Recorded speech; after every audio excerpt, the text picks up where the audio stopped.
Bonjour à tous et je suis très heureux de vous retrouver dans Passion Autosport du Var. Ça y est, le mois de septembre est arrivé et les nouveaux reportages, la nouvelle saison commence.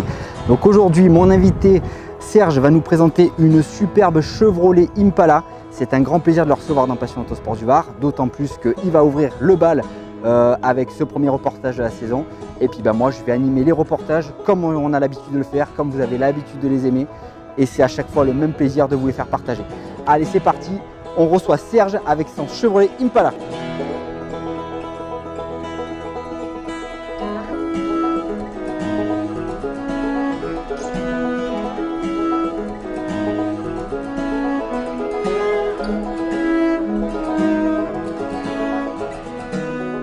Salut Serge. Mathieu, comment tu vas? Très bien. Eh ben écoute, c'est un très grand plaisir de te recevoir dans Passion Autosport du Var. Et alors là, toi tu fais fort, tu ouvres le bal de la nouvelle saison. Écoute, on va commencer par un volume un peu plus impressionnant Ah ouais, que ce que là, tu fais tu nous d'habitude. fais plaisir, hein. Un bon gros V8 qui va bien résonner dans nos oreilles. Exactement. Alors donc, c'est une Impala.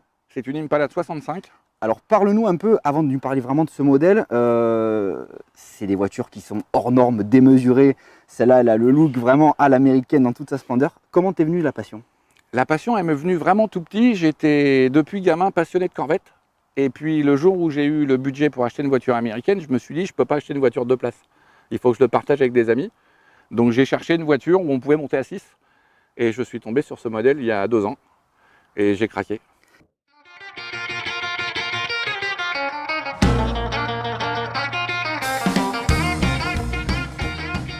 Ça, c'est un modèle donc, que tu m'as dit qui vient des États-Unis. Alors c'est un véhicule qui a été entièrement rénové aux États-Unis en 2011, qui a été importé en Europe par un ami à moi en 2013 je crois, et je l'ai acheté il y a 2 ans à Amsterdam. Donc c'est une voiture, il n'y a pas eu de restauration. Il y a eu une restauration globale aux États-Unis avec la peinture, les jantes, les intérieurs, le tableau de bord, le moteur qui a été changé, parce que c'est un moteur de 1974 avec une boîte racing. Et après, moi, j'ai aucun mérite, j'ai rien fait. Je l'ai acheté dans l'état et je la conserve. Bah, tu as le mérite quand même de la faire rouler et puis J'ai nous le en mérite mettre de plein m'en les yeux, servir. c'est déjà pas mal. Alors l'Impala, donc c'est un modèle, je t'avouerai que j'en ai rarement vu. Donc on a tendance bien sûr à voir en américaine les Camaro, les Mustang, Tout à fait. enfin une ribambelle de voitures comme ça, mais celle-là, elle est impressionnante. Alors Ouais. c'était vraiment un modèle spécifique que tu recherchais ou tu aurais pu te diriger peut-être vers une Mustang J'aurais pu trouver un autre modèle. J'étais pas spécialement désireux d'acheter une Mustang parce qu'on en croise quand même beaucoup en France. Ouais. Et je voulais quelque chose d'un peu différent. Et en cherchant quelque chose où il y avait des banquettes dedans, ce modèle-là m'a fait flasher complet.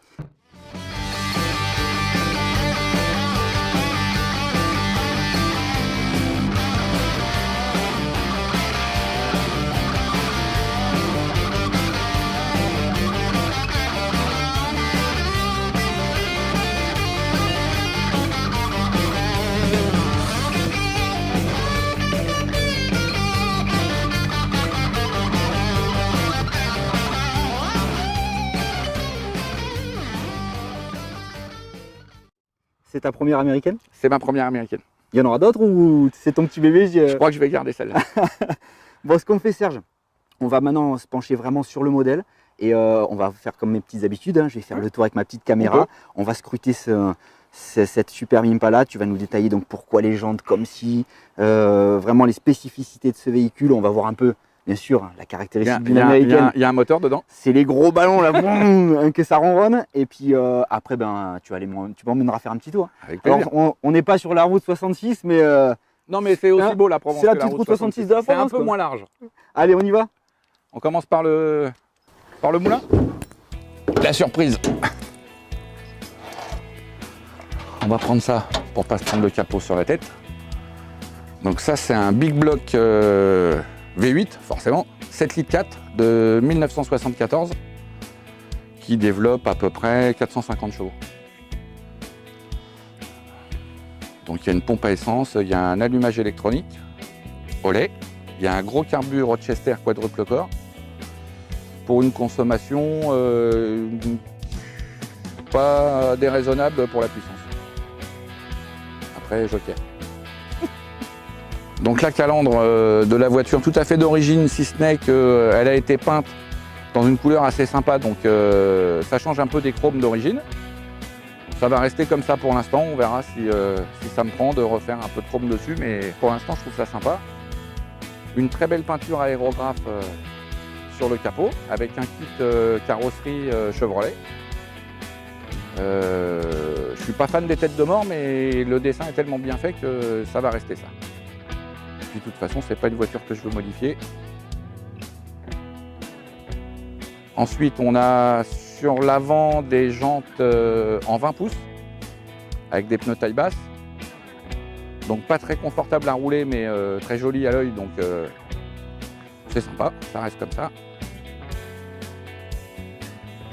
Tout ce qui est garniture, baguettes chromées, etc. sur tous les bas de caisse, tout a été enlevé. Simplement conservé au niveau des fenêtres et du pare-brise. Et sur l'arrière de la voiture, c'est des jantes en 22 pouces. Avec un échappement Racing ZZ. Donc ça sort directement des cylindres, ça crache derrière et il n'y a pas de silencieux, il n'y a rien, c'est assez fun. Et il y a un bruit exceptionnel. Et l'arrière, pareil, c'est des pare-chocs qui ont été repeints. Un petit peu moins de chrome qu'à l'origine, mais la couleur est sympa, donc on conserve ça comme ça, on ne change rien. Un petit peu large comme voiture, 2 mètres. Un petit peu long aussi, à garer. Mais à rouler, c'est un pur bonheur. Donc à l'intérieur, on pourrait monter à 6, mais c'est une carte grise 5 places, donc on essaye de monter que à 5. Banquette intégrale à l'arrière, entièrement refaite, tout à fait neuf. Et puis à l'avant, comme c'est un coupé super sport et qu'il n'y a pas de porte forcément pour rentrer dans le véhicule, donc c'est des ouvertures papillons. Donc on peut ouvrir un côté pour s'installer derrière et la même chose côté conducteur. En partant de gauche à droite, donc on a un premier cadran qui va nous indiquer qu'il reste un peu d'essence pour aller se promener. Ensuite, klaxon central sur le volant qui a été peint couleur carrosserie comme le tableau de bord d'ailleurs. Boîte automatique, assez classique. Les boutons pour allumer les phares et les codes. Un allume-cigare, ça se faisait à l'époque. Un cendrier également, mais on essaye de ne pas trop fumer dans la voiture. Une pendule pour avoir l'heure. Un vide-poche.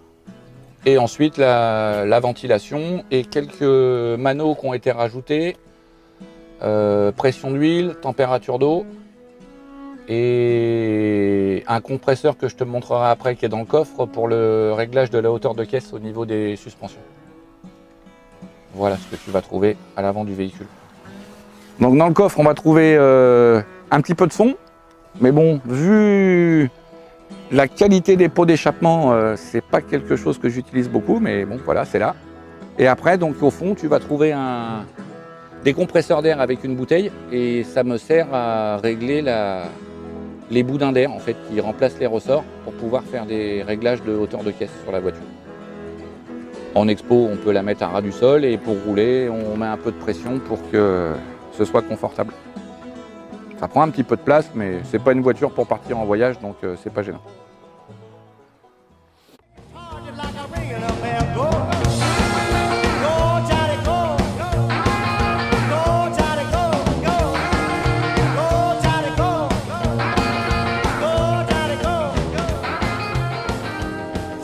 Serge, tu m'emmènes faire un tour sur la route 66 de la Provence. Plaisir.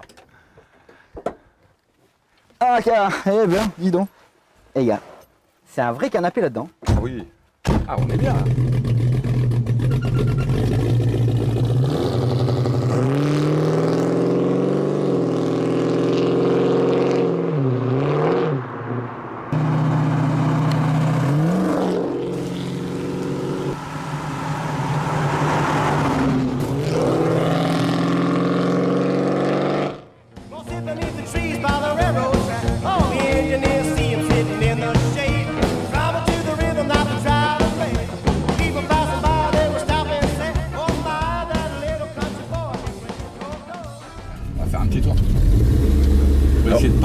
En tout cas, l'intérieur, c'est vachement confortable. C'est spacieux.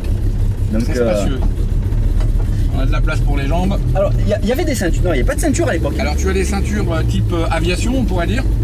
Donc tu mets ça autour de ton ventre. Le truc, c'est que ça sert pas à grand chose.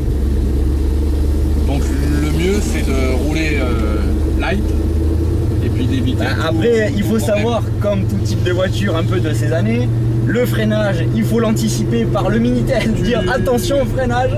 Il faut tout prévoir à l'avance. On va dire que tu conduis une voiture comme ça, un peu comme une moto sur la route. C'est la même attention et tu fais gaffe à tout. Tu oublies que tu as la priorité sur un rond-point parce que si les gens ne voient pas, tu vas te faire mal. Donc ça se conduit comme un véhicule de collection, comme une moto, comme quelque chose sur la route où il faut vraiment être attentif à tout. Tu fais attention aux trous, au gravier. Après, toi Serge, t'es plus branché balade, tu fais de l'expo, elle te sert vraiment à quoi cette voiture? Au départ, elle me sert à me faire plaisir et à partager mon plaisir avec ma famille et avec des amis. Et dans un deuxième temps, j'ai trouvé super sympa de faire des concentres parce qu'il y a beaucoup de passionnés qu'on rencontre qui ont des belles voitures aussi. Il y a de la bonne musique en général. J'aime bien le rock'n'roll depuis que je suis tout petit. Donc on se fait quelques week-ends dans l'année. Principalement sur la région PACA parce que j'essaye de ne pas aller trop loin avec la voiture. Et voilà, et on prend du bon temps comme ça. Et déjà, on entend là, écoutez-moi ça.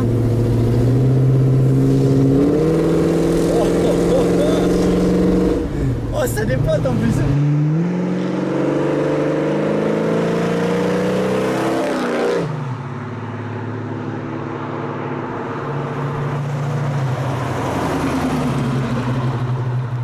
Bon, après, ça accélère un peu. Quand même. On t'en voit pas le bout, ça accélère. Et... Oh, même le freinage, il sent qu'il faut quand même quelques mètres pour s'arrêter. Mais on va dire qu'il y a un peu d'inertie. Eh ben en tout cas, super caisse.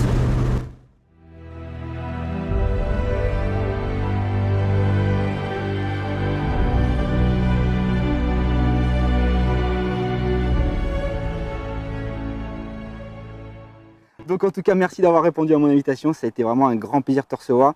C'est une voiture qui est quand même assez rare. T'es un passionné, hein, t'en parles, malgré sous tes lunettes, mais on voit que t'as les yeux qui brillent. J'ai les yeux. T'as les yeux qui brillent de cette caisse. Et puis peut-être, alors comme on dit, hein, souvent dans les puristes, il y en a qui vont dire ouais, moi j'aime pas les jantes, j'aime pas ci.